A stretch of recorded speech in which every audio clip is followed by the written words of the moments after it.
There is an element of luck, but also having a coach is completely different. It's more obviously I am a coach, so I understand the value of it. But yeah, the added accountability, added knowledge, and one of the main things for me was kind of offloading just the decision-making process. So it's just one less thing on your plate to have to worry about. So when I'm kind of doing all my own client stuff, so 40-ish people of check-ins and training plans and diet plans and that sort of stuff, and then trying to do your own on top of it as well, it's just one less thing to have to worry about. And increasingly as you go through the diet, you just can't really trust yourself necessarily to make the right decisions. So you want to have an objective eye with someone who can look in from the outside, look at the facts, look at the numbers, look at the pictures, and say, okay, yeah, we need to make these changes, or we don't need to make these changes. I'm certainly guilty, I think, in the past of running myself into the ground too early.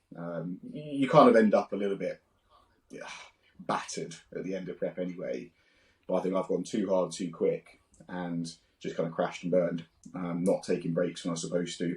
And in fact, I remember last year, kind of the chain of events that started this liver infection was I got food poisoning, which is not a huge issue. It was like a 24-hour thing, but everything after that just kind of went, rolled into something else. And I remember the weekend that I got food poisoning, I was thinking to myself, maybe I should take a little break. Maybe I should have a couple of high carb days here. And I think if I'd taken those high carb days, I wouldn't have eaten, I think it was unwashed salad, basically, that gave me food poisoning. I wouldn't have eaten the salad and I wouldn't have had food poisoning, and then all the other things might not have happened afterwards.